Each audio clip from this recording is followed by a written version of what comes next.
So obviously this is going to exist on a feed that I have that has no real purpose outside of it just being a random feed full of random things. Yeah. You can call it a decentralized podcast feed. Podcast, yeah. But yeah, man. So thank you for coming. And I know you've been doing this crypto thing way longer than I have. I actually got started during the whole GameStop frenzy. Sure. As everybody who... a lot of people did. People did. Yeah. You know what I mean? It's like, when you think about, at least when it comes to app investing, I would say. Yeah. I think a lot of other people maybe had already some sort of retirement account. Sure. But, it's not as fun as payday coming and then, put some money in with Robinhood and feel like you're going to Vegas for the weekend. You know what I mean? Right. So, exactly. Yeah. So take me to, you've been doing this for a couple years now. Yeah. What got you into cryptocurrency? Like, what was it that made you think you wanted to take a chance on this thing? So, what's funny is that I remember hearing about Bitcoin really early on. Yeah. And I want to say probably right around the time I was going to the recording school, and so right around the time that it started, being a thing, Yeah. And but I didn't really think nothing much of it. I didn't know too much about it. I was just like, whatever, Yeah. From the first, perception of Bitcoin I had was what a lot of people had was that it was used for underground buying of things, Silk Road type things. Yeah. If people know what that's about, that basically it was used to launder money and to buy drugs. Shoot. And to that's what Bitcoin was being used for, if anything at all, right? Because the whole point of it is that it's decentralized, meaning that there really isn't one entity that is controlling it. So whatever you do with it, no one will ever know. Right? Exactly. That's the dark world. Of Bitcoin at that point in time. So I mean, it was just it is what it is. I didn't think anything else much of it for probably another 5-6 years, and a lot happened since then. And it was one night I was actually over at our friend Ozzy's house, and he was telling me, he was like, "Hey," he goes, "Yo, this crypto thing is getting crazy," And I was like, "Really?" And he goes, "Yeah." And he started talking to me about a few different tokens, and I started first learning about it, and I finally found out that Bitcoin was a thing, and that it was turning into something pretty epic, right? And this is 2017. So if people were around in 2017, this was the first, this was Bitcoin hitting $20,000. It was huge. It was the next big thing. It's like finally becoming real, it's not just like, a joke, or it's not just, gambling, as a lot of people would say, that it was. It actually started to seem like, you can actually potentially end up using this, and there's a lot of projects that are coming out of it, and it's growing and it's growing and it's growing. And it was the big frenzy to 20K, And around that time, my our buddy Ozzy told me about this one coin called Tron. And Tron, or TRX, was this cryptocurrency that was based off Ethereum. So Ethereum is basically like the next evolution of what Bitcoin, some say Bitcoin should be, and I started reading up and researching on it, and it was basically the owner or the creator of it was this guy named Justin Ma, I believe, and was it Justin Ma? Mm-hmm. Justin, I know his first name was Justin, but and he went to a bunch of super high end schools, and he was his mentor was the leader of Alibaba, right? So big time, wow, big time money, right? And Justin's son, Justin's son, yeah. And Justin's son was the guy, and he was really hype about it. And I was like, oh, this is cool. Okay. So I ended up putting in, I think, like $200. Okay. Right. And I was like, my buddy Ozzy also did a really good job selling it. And he's like, yo, I'm doing this, and I'm gonna start getting into the mining, and he starts going into like the thing, and then he was the earlier one, he's the one that knew about that, and he was the one telling me, hey, you should definitely take this seriously. Put a little bread in it, see what happens, Yeah. And I was like, at first, I was like, I don't know, man, Yeah. And then I downloaded Coinbase, and is that where you bought Tron? Yeah, that's where I bought Tron, right? Coinbase, wow. Yeah, and then at the time, I went to bed. Yeah. Right. The next day, literally, almost the next day, maybe 2 or 3 days later, my $200 was like $350. Oh wow! And I was like, what the heck, Yeah. I was like, what the heck? Like, I started getting super excited, I was like, what? This is crazy. And then like a week later, it's like at $700, my $200 went to like $700, and I was addicted, and it was game over at that point in time. You don't know, just waking up and looking at something, and it's all of a sudden it's like generating money out of thin air, right? Yeah. Little did I know, that was my micro world at the time. The macro world was Bitcoin was like rushing to 20K. I had no idea what was going on. It was just like, it was like gold rush time.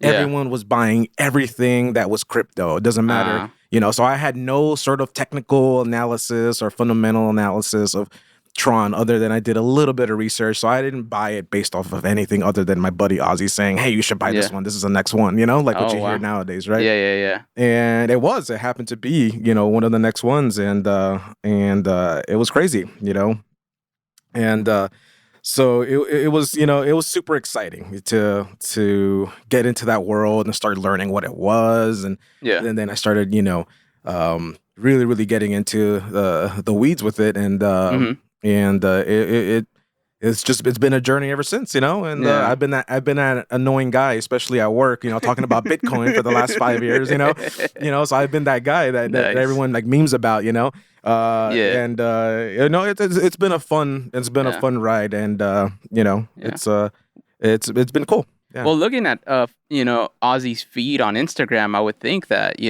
has like a server farm and everything with that lifestyle he lives. You know what I mean? It's like, now I know it's all crypto. Yeah, it's all crypto, dude. Yeah, it's he didn't tell me. I know, right? What I mean? He didn't me up about that. I know, like, and we kind of joke that he's the CEO, and that and that we have our own. We're gonna have our own trading firm, where we're gonna tell people and stuff like that. It's like stock insider trading and stuff like that.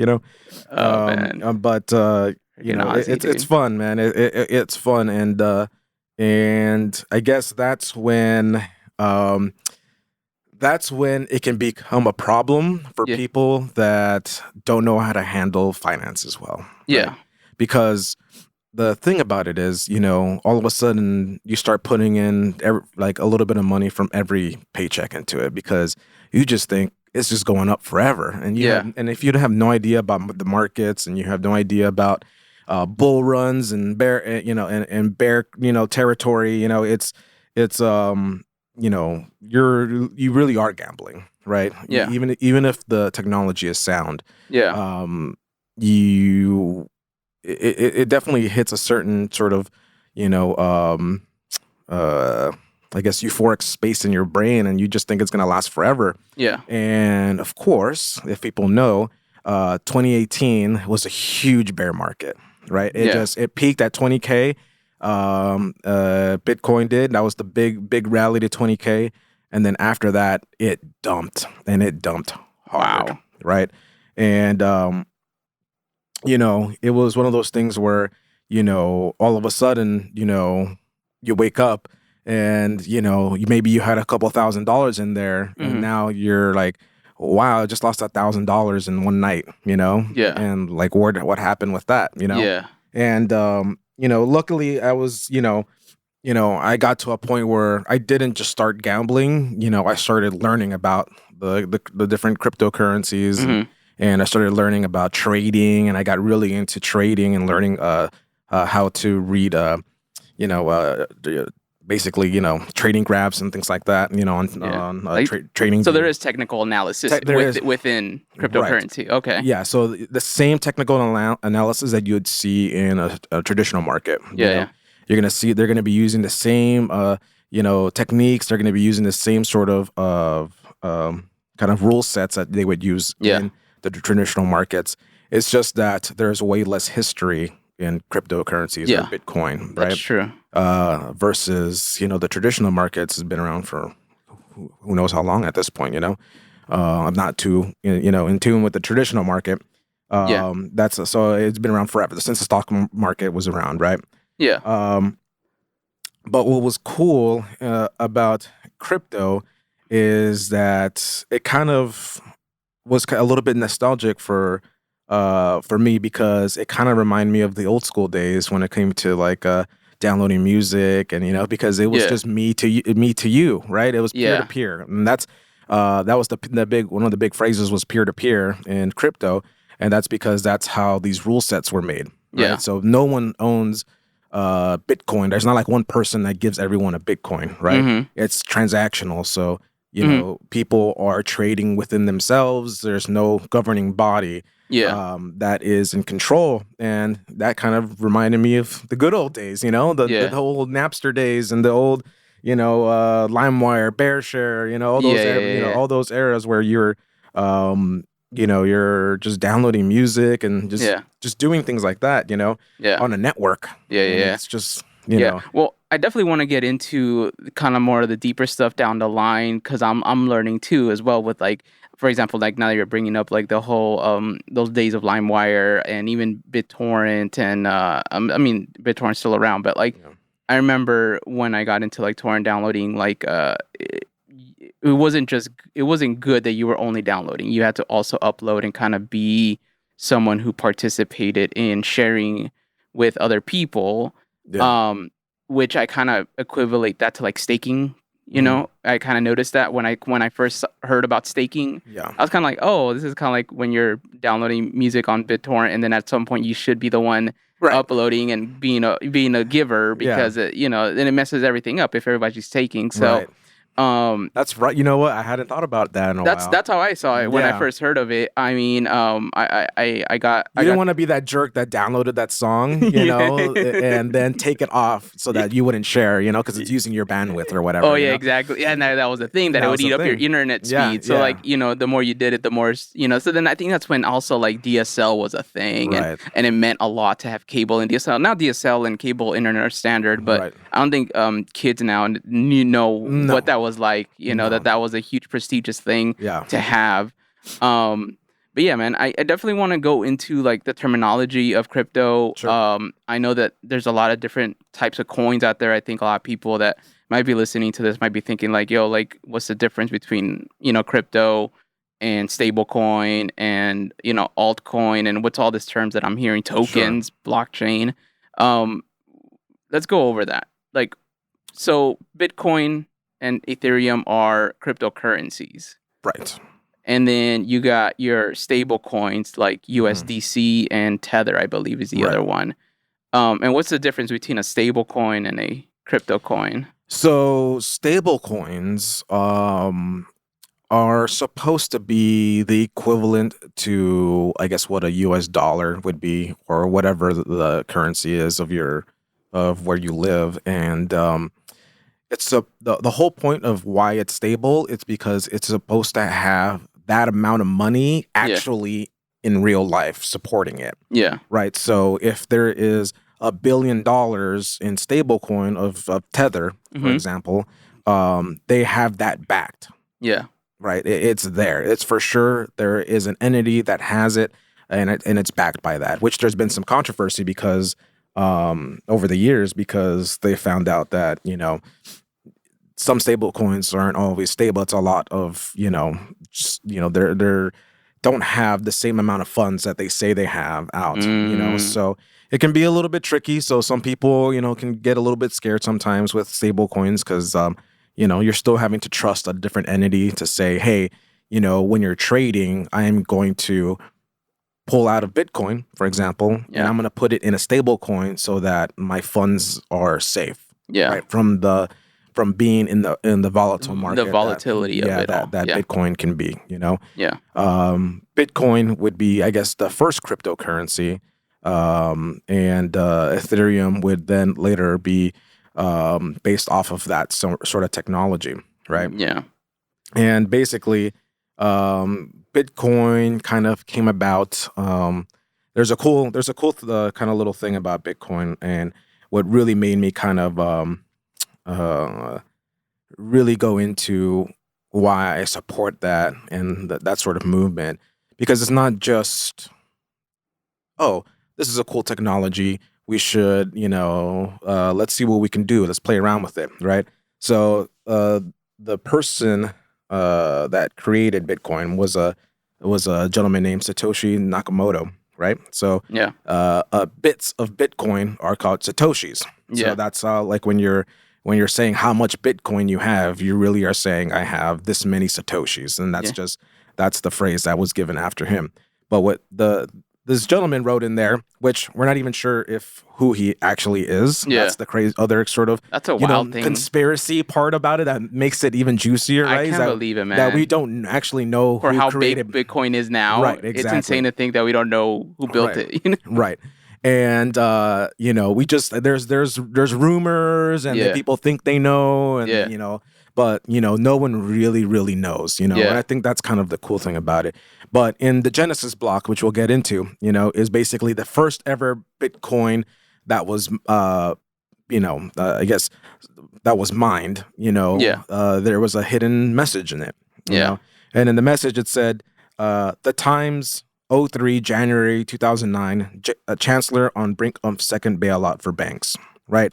So what it's actually referencing is I believe it's a British newspaper, and it's talking about the bailouts that happened after like the 2007, 2008 global market crash. Yeah. Right. And that was what sort of inspired Satoshi Nakamoto to create Bitcoin, because he saw that central banks and central currencies are dangerous. Yeah. Right. That at any point in time, you can lose everything you've ever worked for. Yeah. And there's nothing you can do about it. Yeah. Right. And, me being the rebel that I am, of course, I'm like, yeah, that's right. Yeah. Now, no one wants to trust the Fed, especially because they just print money, especially, to go forward nowadays. Just print money just to print money, and then look how things are going up in price, right? Exactly. So, and we have no control over that. We have zero control over that. Yeah. So Bitcoin is there to kind of be an alternative to it. Yeah. To the sort of, monetary establishment that we currently have. And that's kind of what that was really, really cool about it, because I was just like, yeah, I mean, why should I have some sort of central entity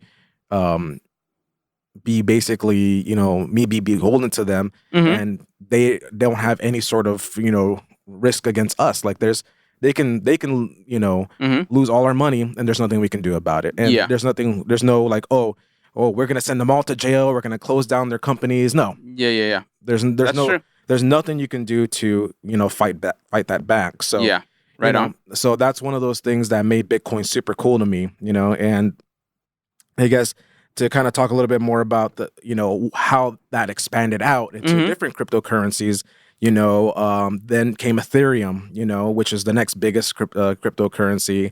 And basically it said, okay, Bitcoin's cool, but hold my beer, Yeah. And they started introducing smart contracts, and they started doing a lot of things that help other developers create other coins. Yeah. That do different things and that work in different fields, right? Yeah. It started to become a faster transaction, and they thought would be an improvement on Bitcoin. Right? Yeah. So that's kind of how that trend started happening. And then the big ICO craze in 2017, 2018 was basically, a bunch of startup companies kind of just saying, oh yeah, we're the new biggest thing. And most of them were based off of the Ethereum network, right? Right on. And yeah, I don't know if you remember that, the BitConnect sort of situation. So BitConnect was like this big, Ponzi scheme that happened with cryptocurrencies back in the 2018, if you were there. Yeah. It was a huge thing. And basically, they got people to invest millions and millions of dollars. And it was what was my first was my first introduction into pump and dumps. I had no idea what that was, right? Dang. And what's funny about that is that that's where a lot of the excitement and the scared came from in the cryptocurrency world. And but at the end of the day, whether it's good or bad, it's exciting, and and that's what gets people in trouble, like I said earlier, so. But yeah, I mean, I guess to kind of get back on topic, that's that's kind of what some of the big key things are about Bitcoin. And I'm really glad that you brought up altcoins, because that was going to be the next thing I was going to ask you, is like, what's the difference between an altcoin and a cryptocurrency, which you just explained that a majority of these altcoins are coming from the Ethereum network, right? I'm seeing that the ERC20 tends to be said in a lot of the descriptions. This is an ERC20 token, whatever. And I mean, for the most part, from what I've seen in my experience, it's basically I look at them as like projects. Right. You know what I mean? 100%. I've bought some Compound, which I thought, really because I read into it and I saw videos about it, and it's like, oh, cool. Like, it's this project that's trying to figure out how to get compound interest, developed, or like, to have it, be in your crypto. Like, and then I saw Stellar, which is kind of like, when I read about it, I was like, oh, shoot, this is like going to kill Venmo if it actually succeeds, because if it can send money in a quicker time than Venmo, on top of that in a lower fee, like I think their goal is they want to do it in less than a penny, which, I know from me to you wouldn't be a big deal, but like from me or you to a friend in a different part of the country, 100%. There's foreign exchange fees, things like that. And that's what, like, I think Stellar's trying to figure out with the network of how to like eliminate that. And I'm sure it's not just them, right? There's a couple others that are trying to do the same thing. In your experience, what have been some of the coins that you felt were like really cool projects that you felt like you read on and you were like, man, I want to get in on that, and that inspired you to buy in on it? And did you know when to go in and when to get out? That's a funny question, because for me, the one that I felt I caught early, right, was Cardano. And Cardano is another Ethereum-based coin. And why I bought into Cardano was because not only did it seem to be, what Bitcoin was striving to be, but it seemed to have a team behind it that I could really support. The leader is, I believe, is Charles Hoskinson, and he just seems like a super smart guy and super level-headed, and it wasn't anything about, he was really doing his best to sort of push forward cryptocurrencies in general, and his way was through Cardano, right? And IOHK, which is his company, and it's one of those things where it was, it was a coin that I remember buying in at like 3 cents, 7 cents, dang. 15 cents. That's super early, dude. super early. Again, this is like 2017, 2018, right? And I think maybe it maxed out about 20 cents or so, and it was at that time I had put in quite a bit of money into it. So to answer the question, did I know when to get in and when to get out? I knew when to get in. I didn't know when to get out, right? And then because I was very new to following trends and following, it's gonna go to the moon, right? And for a little bit there, if you catch it early on, it definitely feels like it's going to the moon. Right? And I guess you're gaining hundreds of percents. Whereas a traditional market, maybe a good year you did 8%. You know, like if we're talking about 401k stock market kind of things, 3 to 8% is a good year. Lately it's been even crazier. Lately it's been like 20% returns on certain things. Like traditional stuff. Like I'm looking at my 401k and things like that over the last couple of years. You would think that during the pandemic it would go down, but it hasn't actually. It's actually gone pretty significantly up due to the kind of government sort of trying to stabilize everything. And so it's super interesting, but taking that loss and holding on to those bags, as the terminology would be in the crypto world, really was like, okay, I'm just gonna hold on to this and I'll wait, Yeah. You know, which ended up being almost 5 years. You know, Yeah. you know, and you know, unfortunately, I had some weak hands, and about a year ago, I sold off probably about half of it, because you know it was scary times, right? You know, we had a pandemic, things were shutting down, and things like that. And Bitcoin was like at $3,000, and you know, and it was one of those things where it was just like the worst time to sell. But it was more out of let me just pull out to the side and wait to finally see where the trend is going. Yeah. So that I can jump back in and I can kind of ride the wave that way, right? Yeah. Right on. And I can, you know, talking about it now, I can't believe that I saw Bitcoin at $3,000, right? It was like $3,800, $4,000. Yeah, dude.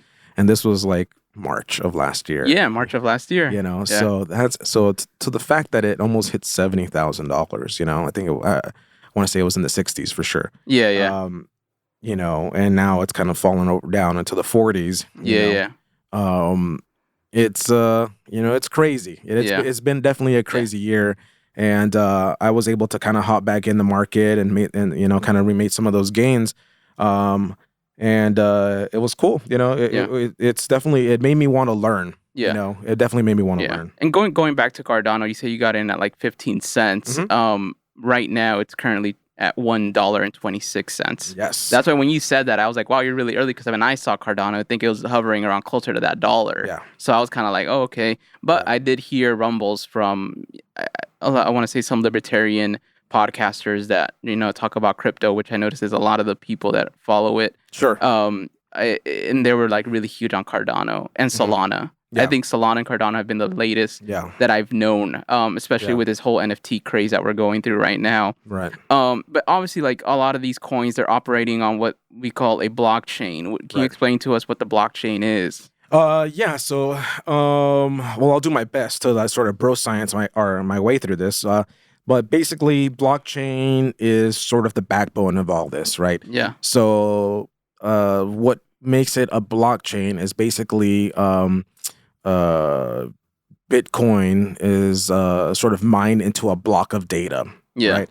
And within that block of data, it tells you a few things. It tells you in Bitcoin's case, it tells you the amount of coins that are in there and its hash. So basically, it's sort of signature, right? And then the moment another bit of Bitcoin is mined, it verifies through the previous block that it is correct, right? That all the information that's on the first one gets imprinted onto the second one, and then there's new data from the second one and the first one, and that's what starts the chain, right? Because then the third block is mined, the fourth block is mined, and so forth and so on. You know, every one is attached to the previous block, right? Yeah. And that's how you kind of get the blockchain that it basically, you know, these are ledgers, right? It's on a ledger, right? It's on a digital ledger that sort of it says and that, you know, makes it very hard for it to be you know, cheated or to be you know, any sort of hacking and things like that, because you literally have to do so, you literally have to go through every single block of Bitcoin and change all the parameters of each, and it's damn near impossible to do. That's part of the decentralization, right? That like these networks of computers have to agree that this transaction that's going to be happening, even as something as simple as buying, you know, a dollar worth of Bitcoin on Coinbase. Right. It's like there's an agreement that has to happen, and it's a ledger, and then it gets written on that ledger, and the ledger becomes part of the blockchain. Right. Once the blockchain's kind of, I guess, full, the second blockchain comes about, and it's like this huge encryption that I feel like, like you said, really hard to hack. I wouldn't even know where to start, but that's what you said right now is kind of what I understood too from what I've read with blockchain, that a lot of these coins don't really happen unless there's some sort of blockchain technology behind it. That is the reason why these projects exist. There's a lot of verification that goes through, and what they call like nodes and things like that. Yeah, right. You know, sort of like you were saying, like the you know, the like holding the song so that other people can download it too, right? You're kind of holding on to that, you know. Going back to an earlier term that you used, the smart contracts. Right. You know what I mean? What is a contract? It's an agreement between two people or whatever. So smart contracts are similar in that regard, right? Where it's just like an agreement being made about something happening, a transaction. Right, a transaction. It's really just a transaction. It doesn't have to be anything specific. It's just one entity and another entity agreeing to do something. Right. So yeah, that's kind of one of the things that I wanted to go over, just that way people that are listening can understand. If they ever come across the term blockchain technology and whatnot, you hear it happening. If you hear Elon Musk talk about it, that's what he's talking about. Yeah. And well, moving forward, I wanted to talk about, and this is not financial advice, by the way, guys. Of course, not financial advice. Because we're about to get into some of the more step-by-step type of stuff before we go into this dope, open discussion that I'm really looking forward to, because we're going to geek out a little bit in that part. But what would you say to somebody that's saying, hey, man, I want to get into this whole world of cryptocurrency investing? What would you say? Like, where does someone start?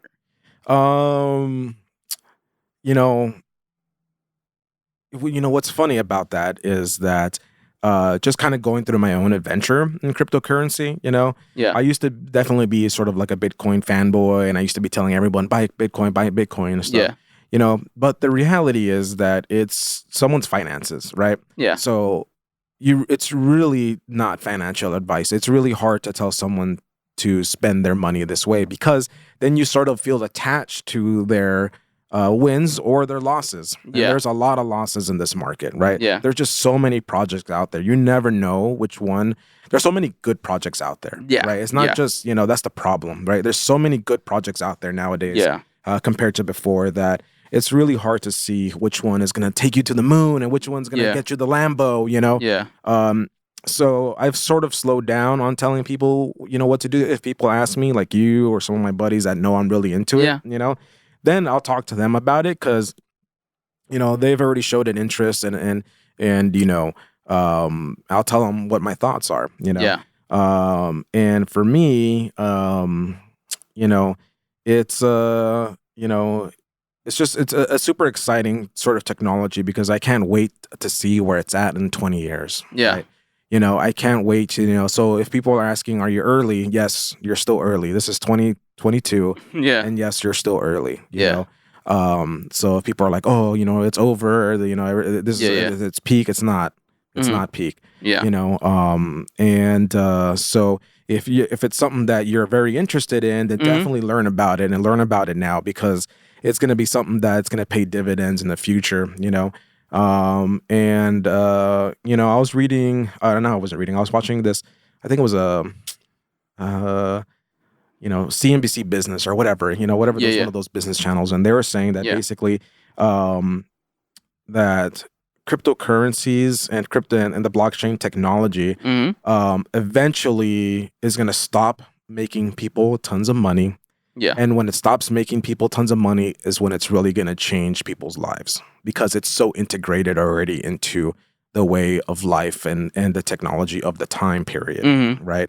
So, and I thought that was pretty interesting, because right now everything's all speculation, and people are dumping money into Coinbase and Robinhood and all these, Binance, all these sort of exchanges, and it's something that people got to really take seriously. You're not going to get rich quick. No. You are, can you make some money? Sure, you can make some money, but you have to put some thought and effort into it. There's only so many Dogecoins. There's only so many GameStops, which is not a crypto, but that sort of pump and dump situations that were happening. Yeah. There's only so many times that, people are gonna allow that to happen. The powers that be, trust me, there's still powers that be. And we call those whales in the cryptocurrency world, So, it's really cool. I really think, that yes, we are still early on, and it's definitely a technology that if you're gonna hop into it, you spend some time researching it. And don't spend all your money.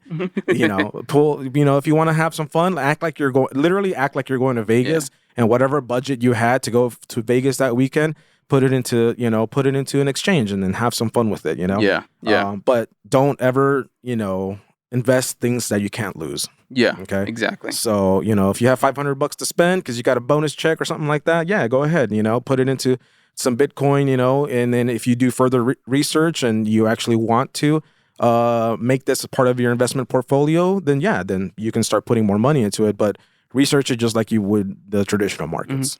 Are wallets still as important as they were back then? Because I'm noticing with a lot, even not just Coinbase, right? Because you got your crypto-focused exchanges like Coinbase, Gemini, Binance. Sure. And then you got, I know Public I invest in. I know Robinhood carries it. Webull now also added cryptocurrencies.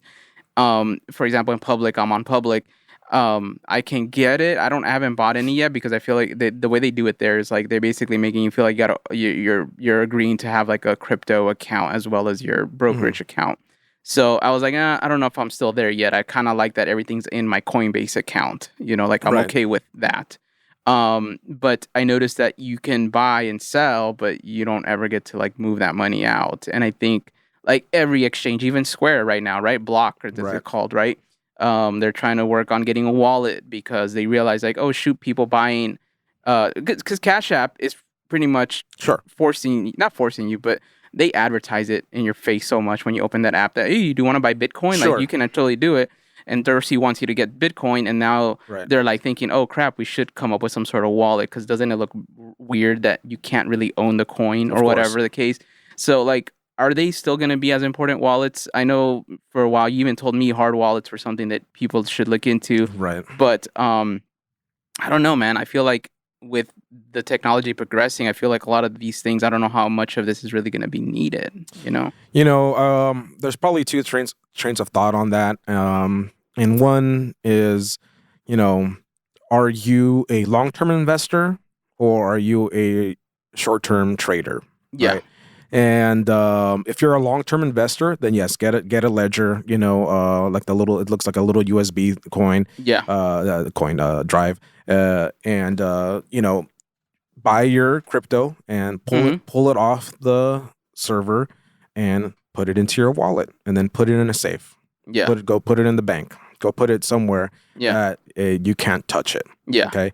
Because here's the thing. There's one cautionary tale in my sort of research for Bitcoin back in the day, and it was one of the first exchanges called Mt. Gox, right? Oh, okay. So Mt. Gox is famous for losing almost a million Bitcoin, which was at the time was a lot, and it was for a lot of people. So a lot of people lost their money, right? And they said it was a hack, and there's a lot of theories on what happened to it. Yeah. But basically, it would be like if everyone that was investing into Coinbase right now and had all their money in Coinbase, and all of a sudden you wake up and Coinbase shut down. Yeah. And there's nothing you can do to grab whatever you had on there. Yeah. How terrifying would that be? Yeah. For someone that actually has a significant amount of money in it. That would be horrible, right? Yeah. So for all the fundamentalists out there, they're going to be like, do not trust any entity. I don't care how, trustworthy you think they may be. Yeah. If it's a long-term investment for you, then it probably will be better suited for you to get a hardware wallet. Now, if you're someone that is trading and just wants to, again, only playing with money, they don't care if they lose, then you probably don't need a wallet. It's probably not something, because you want to be freely able to move it from this exchange to that exchange, and you want to be freely able to, trade it, and you want to be able to do things like that, and you can't do that if it's in a wallet. So, as much as technology is getting better and better and better, you still have to kind of trust that one entity is going to keep your money safe. Yeah. And that almost kind of goes against the whole point of Bitcoin, right? Yeah. So you're not supposed to trust anybody. That's the whole point, Yeah. So, it really depends on what you're trying to do. So yeah, if you're a long-term investor, get a hardware wallet. If you're a trader, then probably, just be safe, and get the 2-key authenticator, get the Google authenticator, do whatever you got to do to keep yourself safe. But, just know that, things can happen. So be careful. That's all. That's all right. Well, obviously transitioning to now the state of the culture of cryptocurrency. I think the pandemic definitely put a lot of eyeballs towards a lot of things in investing, crypto, real estate, and of course your traditional stock market investing and whatnot. Like what are your thoughts on like just the state of where crypto is at right now? Just with everything that's happening. I mean, it feels like there's so much celebrity endorsement left and right. I mean, Yeah. I think Bitcoin and really just the whole kind of sort of cryptocurrency movement is at such a high place right now. It's honestly insane. If you've been in the market for even the last 5 years, it's really astonishing how far we've come. And and that's only within 5 years. It's really crazy. I don't, a lot of people that are just getting into it within the last year, they don't really know, how hard it was for Bitcoin to get to 20K, let alone it tripled in price over a year where people were losing their jobs, where people, there was, businesses were shutting down, and again, what does that say? That says people are not trusting the sort of centralized governments and the fact that, they can just say, oh, you don't have a job now. Yeah. And the fact that they can say that and they can shut down your business. Yeah. Right? Yeah. They can be like, oh, no, you can't have a business right now because there's a pandemic going on.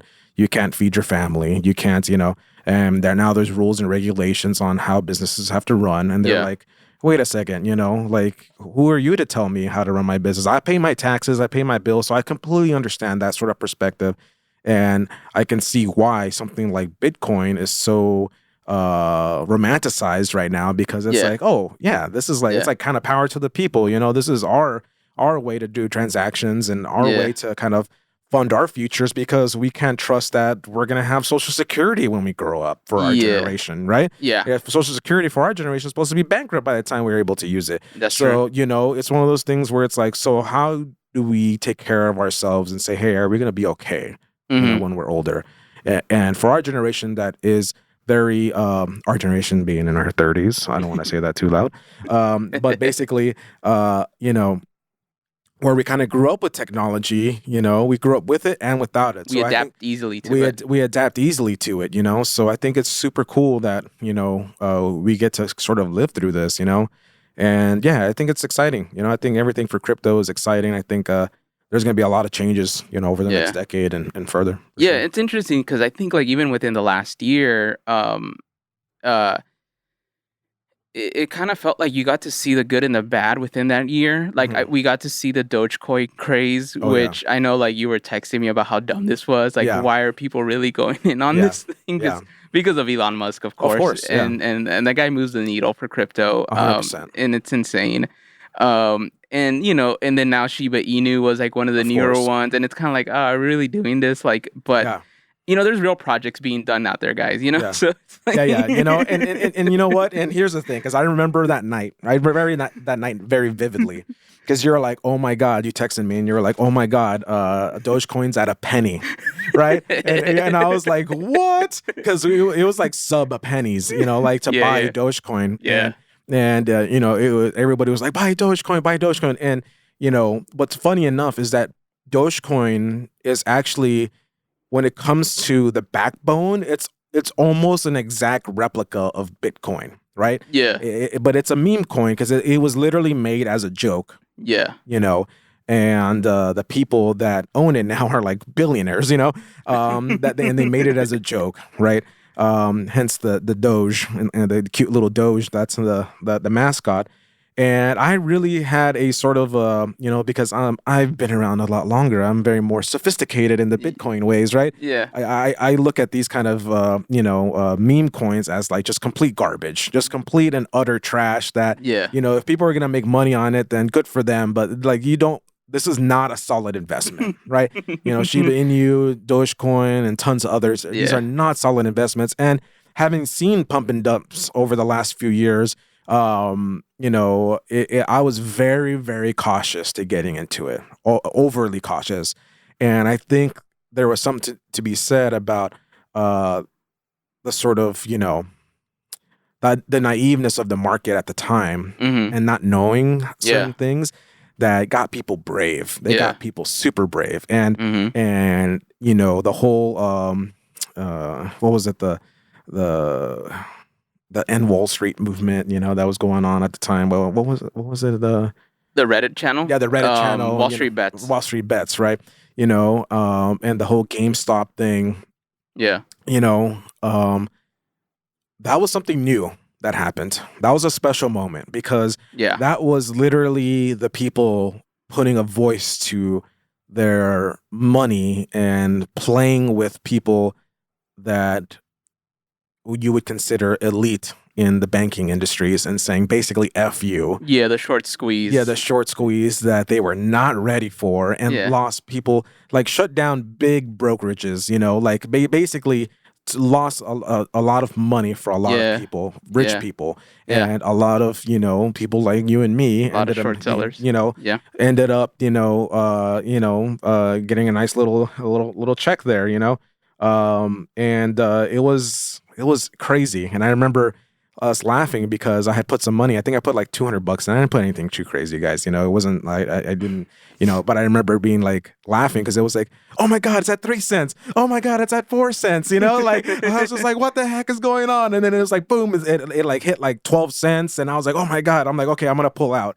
because, you know, in my head, this is insanity what's happening right now. It's just hyperbolic, going straight up. Like it's gonna dump and it's gonna dump hard because that's what I was used to. That's what I was, you know, I was very, very cautious because of just past things that have happened, you know, in my trading days. And it was I just wanted to get the wins and call it a day, right? Yeah. Well, little did I know, of course, that Dogecoin was going to hit like 70 cents or something ridiculous. Yeah, right. Yeah. You know, I would have, you know, made a significant more amount of money, you know. But hey, you know, I made a little bit of bread, and it was fun. It was a fun ride while it lasted.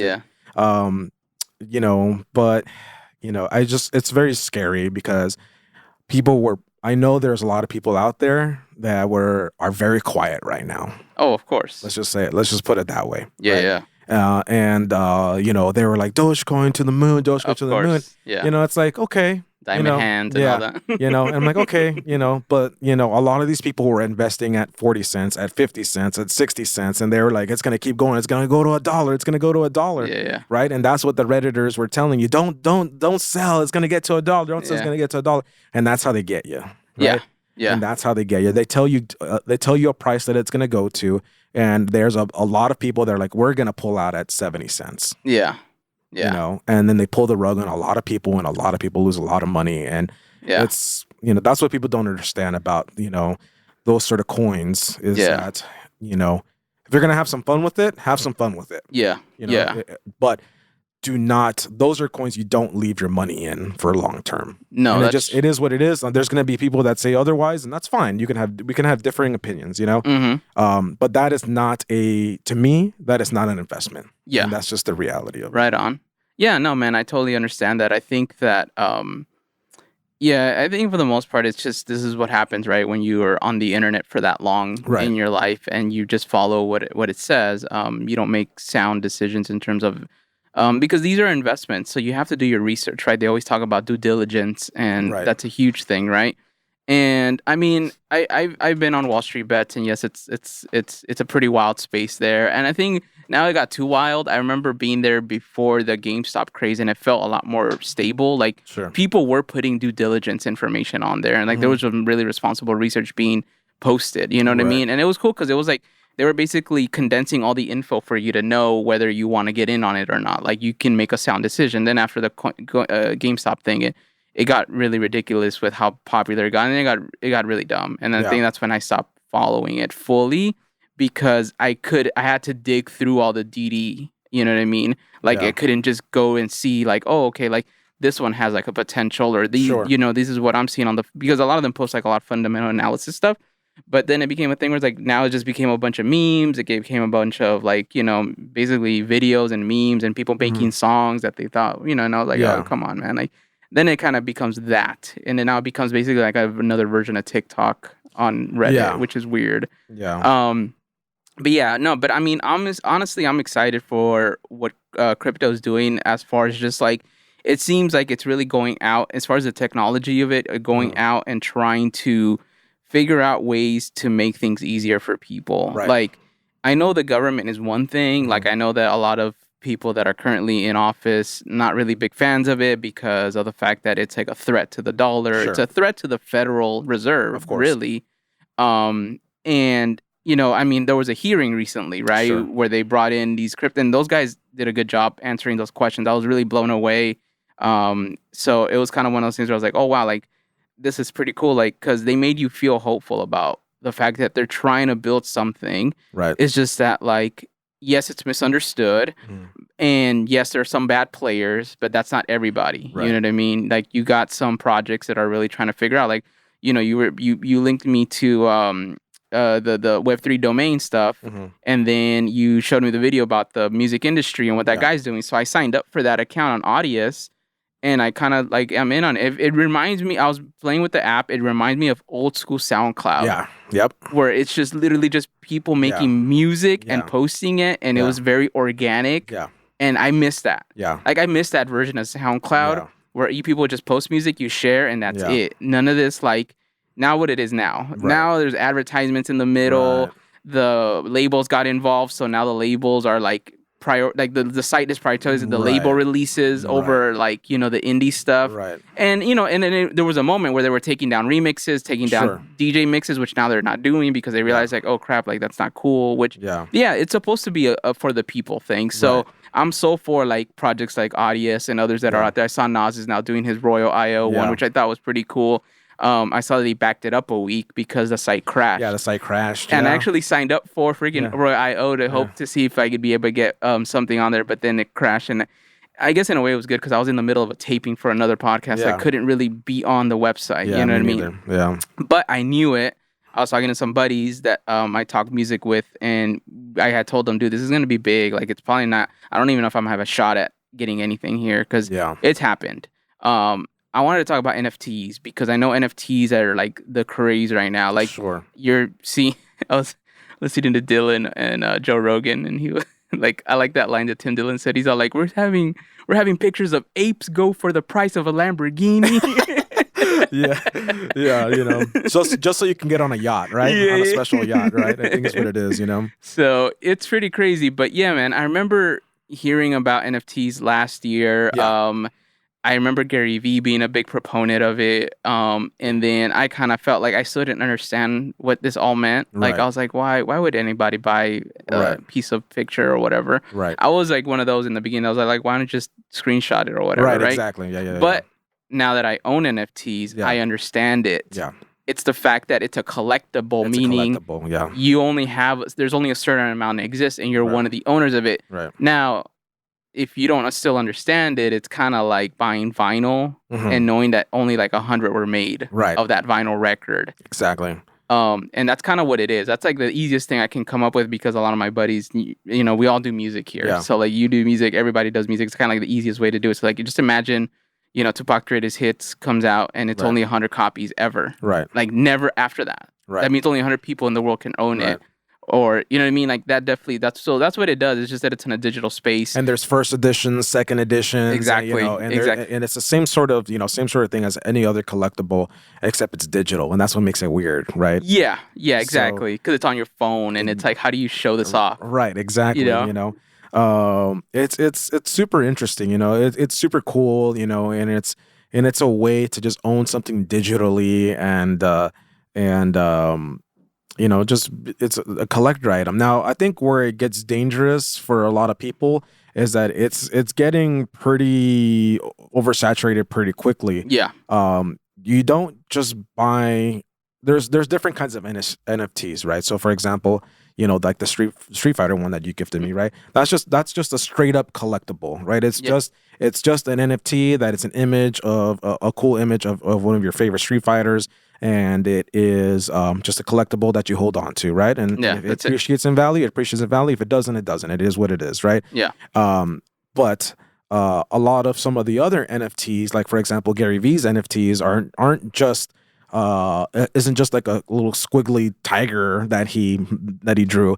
It's allows access to his conventions, right? There's an actual purpose behind having that and owning that. Yeah. Or like the ape one that they're talking about, right? Yeah. It's supposed to allow you access to like the celebrity only sort of like access to like this big old yacht that, you know, everybody, you can go party with all your rich friends and shit like that, you know? Yeah. So it's yes, it's a digital image of something, but there's something backing it to make it valuable, you know? Because if not, everyone can just draw something and then make 100 of them and sell it and say, oh, it's going to be the next best big thing, you know? Yeah. But what is it offering you? So if you're out there and you're looking to buy NFTs, make sure you know what kind of NFT you're buying. Are you buying just a collectible, like a Furby or you know, from our eras, you know, and that kind of thing? Bob Ross, you know? Yeah. Or are you buying something that's actually gonna give you some sort of access, or has some sort of backing of a real protocol behind it that can, you know, that can make it? And I think that's going to be the future of it for, I mean, just us here speaking as independent people. I mean, we have a lot of friends here that do independent music. The Skybox Studios where we're recording this at. Obviously, you can do a Skybox Series 1, right? Right. And for the most part, I would say just because of the fact that, like, you know, it's not like a renowned thing. Like, we're not Drake or anything like that. Like, the incentive would probably be, like, free studio time. Right, exactly. You know what I mean? Like, that would be the reason why someone should buy Series 1 NFTs from Skybox, or what the release will be, whatever the release is. So there's like a moment of collaboration for it. But I think I think that's going to be the future of NFTs. If there is one, for sure, that I think that is going to be more feasible is the fact that you're not just buying this thing, but that there's something behind it. Right. You know what I mean? Right. Like, that's why when the Nas one came out, like, you know, people are like, why would you want to buy the song that is already on Spotify?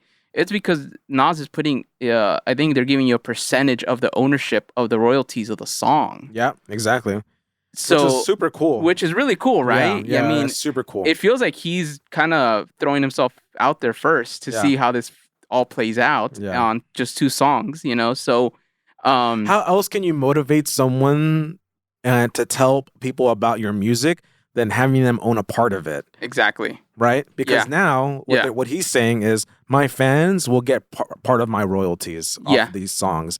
That's honestly, that's a game changer. It is. That's a game changer, 100%.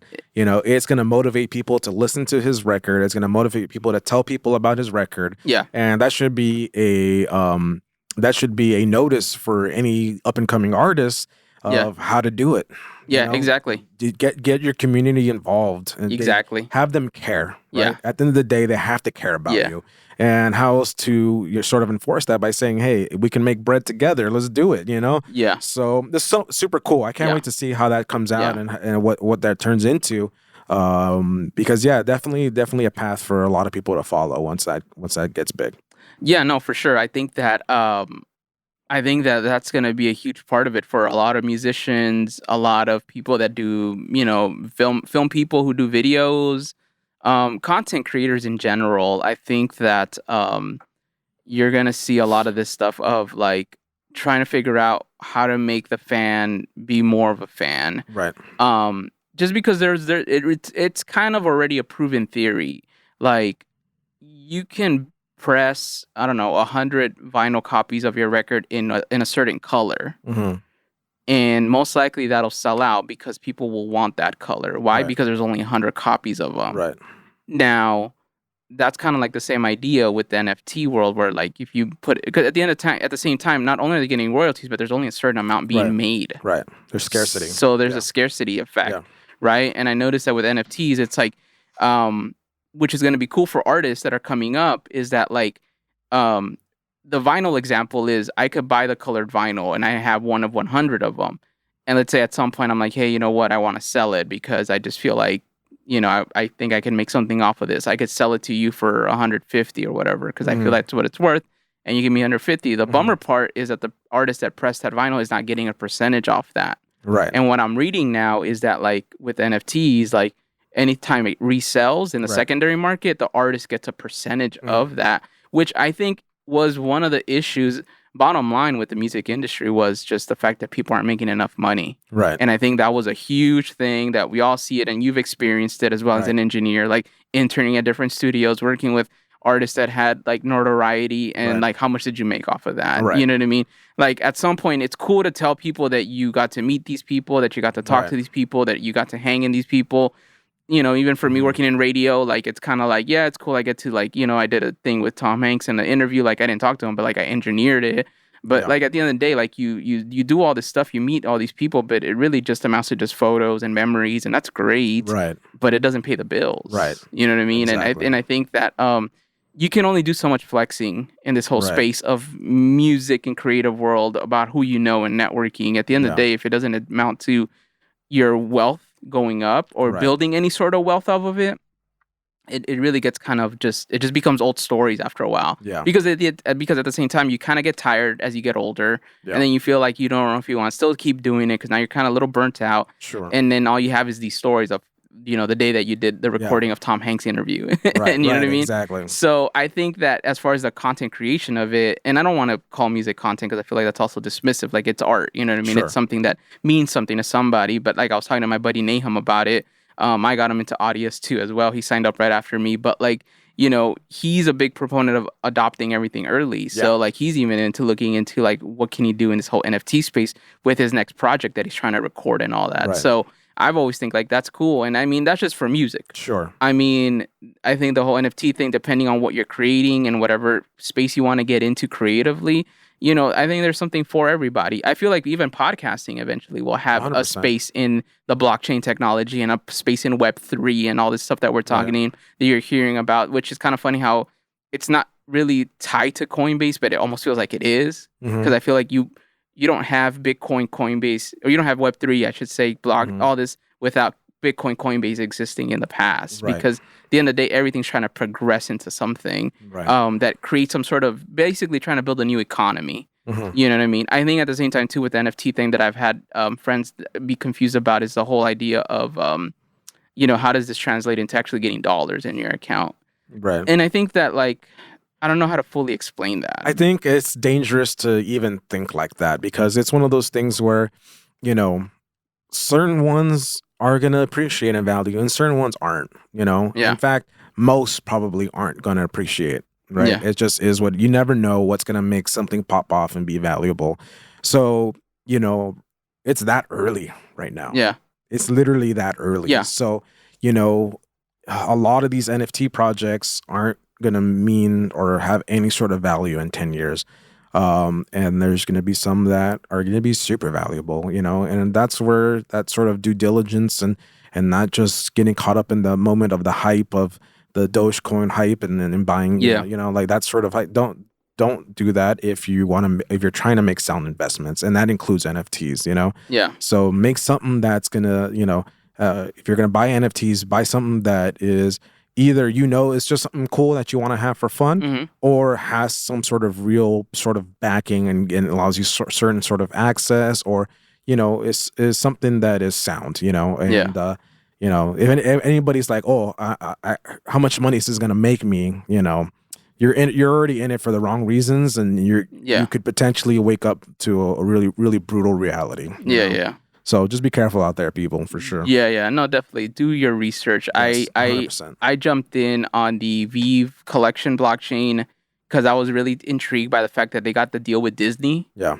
So they got the Disney NFTs, and that includes Marvel. Yeah. So what happened is I remember getting these emails from them of when the things are dropping, and they do a good job of letting you know like a day ahead, like, hey, this is dropping tomorrow, 8 a.m. Pacific, 10 a.m. Pacific. And you're just like, oh, damn, this is cool. So what had happened is I saw there was like an X-Men cover, has Wolverine's claws in the front, and that's all it is. And it was like a issue 1 or whatever. And I was like, that'd be cool. And then I opened the app, I check, because they let you know what it's going to cost and when it's going to release, like when you can buy it, which is like the day after. Yeah. And it's at 6.99 gems, which apparently is like the coin they use, or that's their currency. Yeah.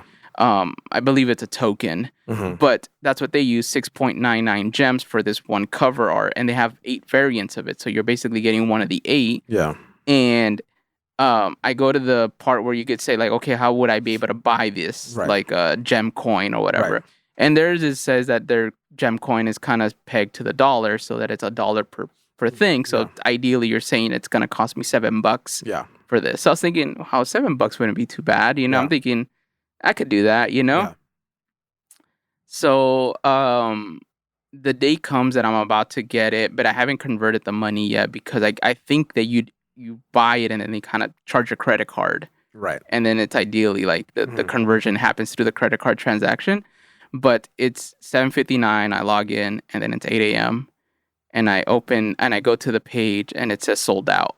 Yeah. Apparently like it sold out in like 5 seconds. Yeah. Which was kind of tough. And and then I went to their Discord and people were really pissed about it because they're like, dude, this isn't fair. Like, there's obviously bots involved and all this stuff. And I was like, come on, man. And I didn't even know.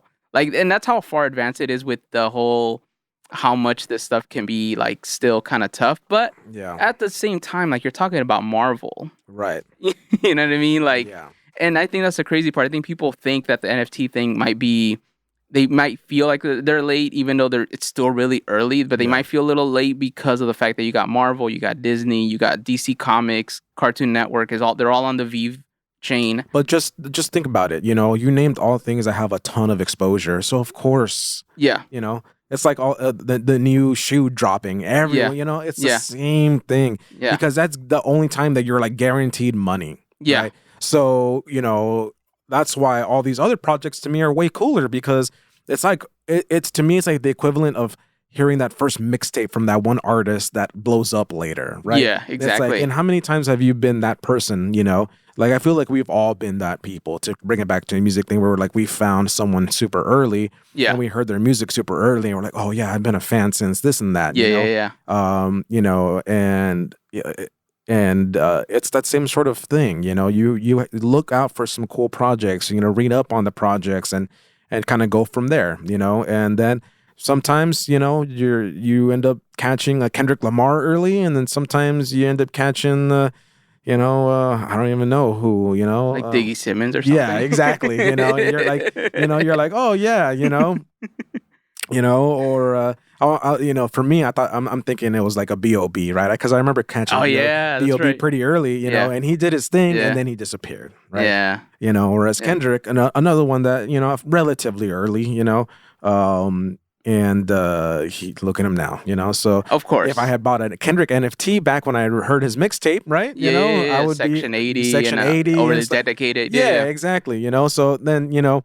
That would have been the time to buy a Kendrick Lamar NFT. That's true. So you know, and because not a lot of people knew. You know, some people did, some people didn't. You know. Yeah.